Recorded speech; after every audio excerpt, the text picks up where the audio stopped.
mengemukakan usul untuk dipertimbangkan oleh Menteri Kewangan. Maknanya, apa yang saya sampaikan pada hari ini diminta supaya dipertimbangkan oleh Menteri Kewangan. Jadi dimasukkan dalam pindaan yang beliau akan kemukakan. Kerana saya setuju bahawa pindaan kewangan itu tidak boleh dikemukakan oleh mana-mana ahli yang berhormat.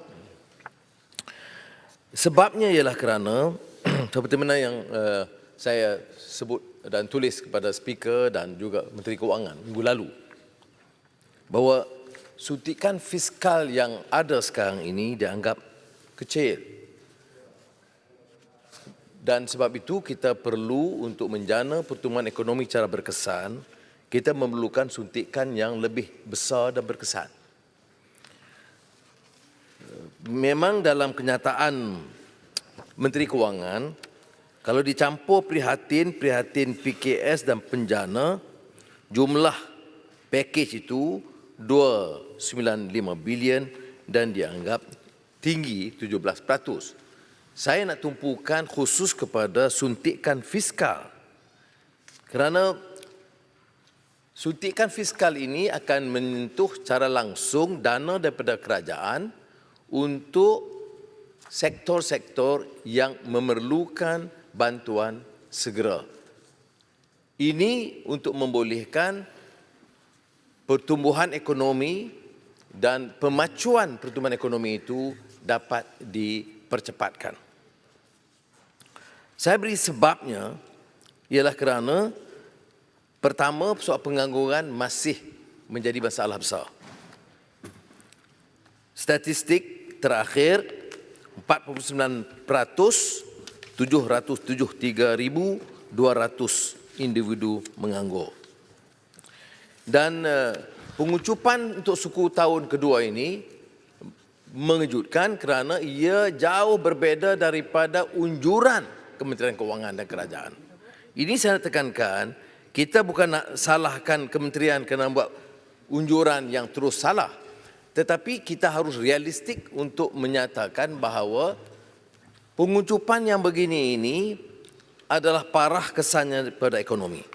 Umpamanya, kalau untuk suku tahun kedua, peratus pada KDNK, Indonesia pengucupannya 5.32%. Thailand anggarannya di antara 12 hingga 13%. Singapura 13.2%. Filipina 16.5%. Anggaran untuk Australia 7%. Tetapi Malaysia pengucupannya 17.1%. Apa yang disebut oleh menteri-menteri selalunya kita telah menjalankan kegiatan yang sangat membanggakan, berjaya. Saya tak mahu hujah bab itu. Tetapi kenyataannya, ikut Jabatan Statistik 14 Ogos, ialah pengucupan yang paling tinggi, jauh lebih tinggi daripada yang dihadapi oleh negara-negara ASEAN. Baik, kalau pengucupan begini, pakej rangsangan harus lebih tinggi.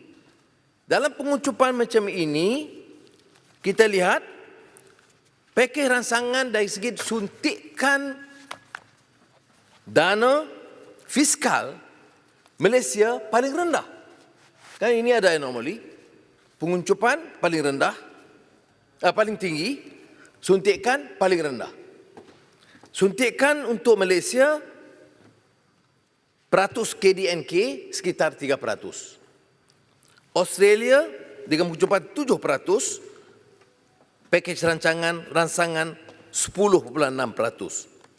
Filipina pengucupan agak serius 6.5%. Pakej rangsangan 3.1% dianggap rendah. Singapura pakej rangsangan 19.6%. Saya tidak fikir Malaysia boleh pertimbangkan ke arah itu kerana kedudukan ekonomi agak jauh berbeza. Mereka ada keupayaan walaupun pengucupan di Singapura itu jauh agak lebih rendah dari Malaysia. Thailand pengucupan sekitar 12.13 dan di antara 12 hingga 13%, tetapi pakej rancangan 11.8%. Indonesia pengucupan 5.32%, pakej rancangan 3.5%. Inilah sebabnya mengapa saya agak menggesa Menteri Kewangan supaya memberi pertimbangan yang agak serius sama seperti yang dikemukakan oleh dalam laporan Persekutuan Pengilang Malaysia FMM dan juga Institut Penyelidikan Ekonomi Malaysia MIER yang mengusulkan agar kerajaan melipat gandakan inisiatif untuk memulihkan ekonomi negara. Tuan Speaker, mohon mencelah. Terima kasih Yang Berhormat Tuan Speaker, Yang Berhormat Port Dickson.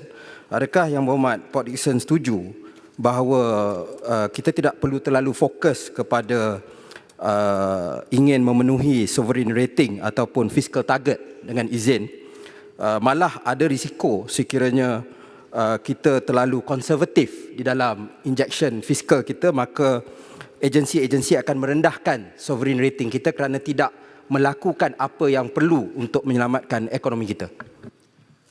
Terima kasih. Saya setuju dengan gesaan YB Setiawangsa sebab kalau lihat pandangan negara Eropah atau Amerika atau dunia umumnya, orang tak pedulikan sangat tentang rating. Governance lain. Pengurusan yang cekap, tata kelola yang baik, itu memang ditekankan. Tetapi soal defisit tidak menjadi persoalan kerana tumpuan sekarang adalah untuk menjana pertumbuhan. Dan dalam konteks ini saya nak jelaskan juga tentang kekeliruan. Saya percaya boleh disampaikan kepada Yang Berhormat Pekan yang mengatakan bahawa kita ini menolak minggu lalu 17 undian 17 Ogos menolak pakej rangsangan COVID.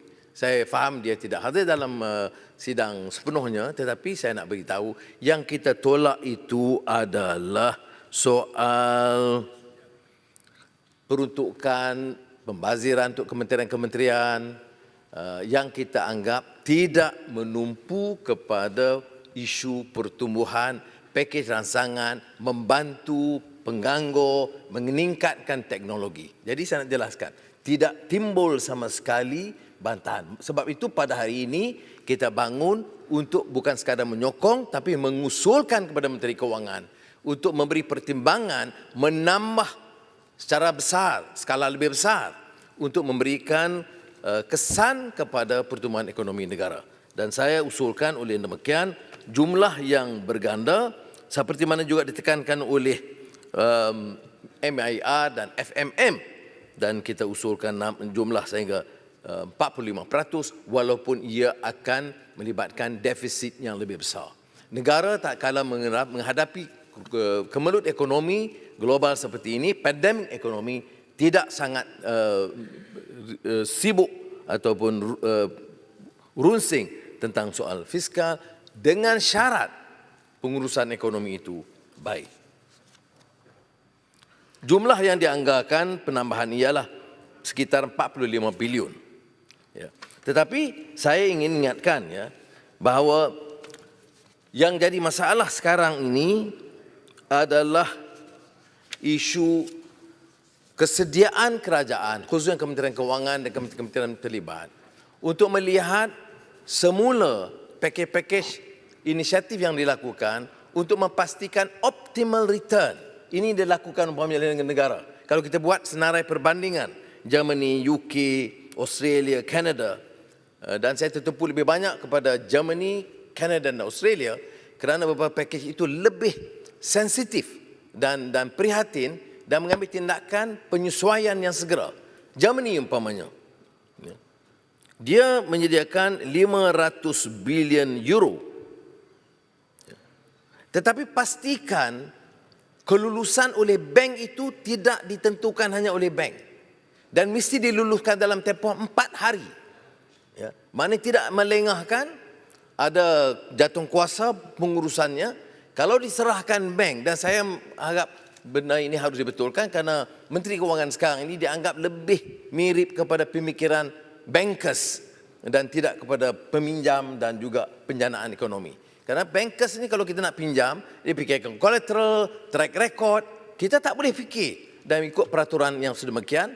Sebab itu saya katakan Gale creative destruction itu bermakna kita harus mengambil pendekatan-pendekatan baru.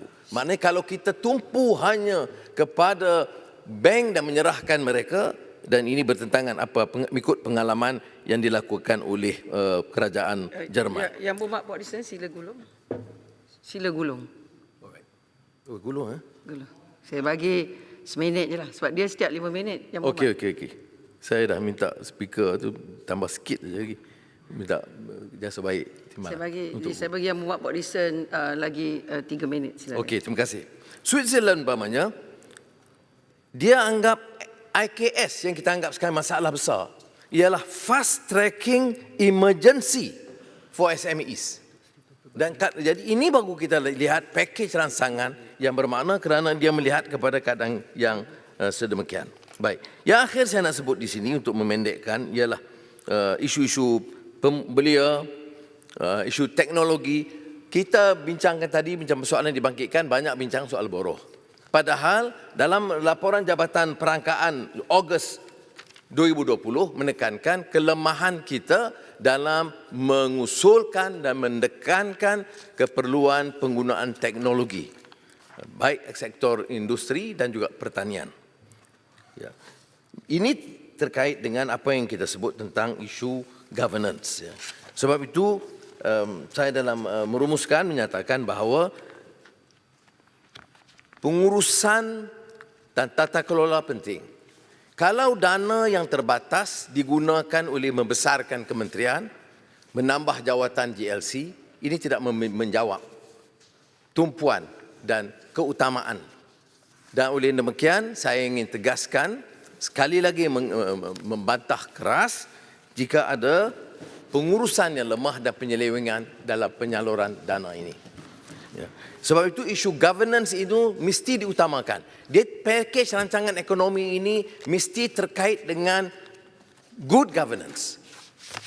Pelaksanaan peraturan yang sangat ketat dan juga apa yang disebut tentang ketelusan termasuk kesediaan menteri untuk menyatakan sumber wang cara teliti.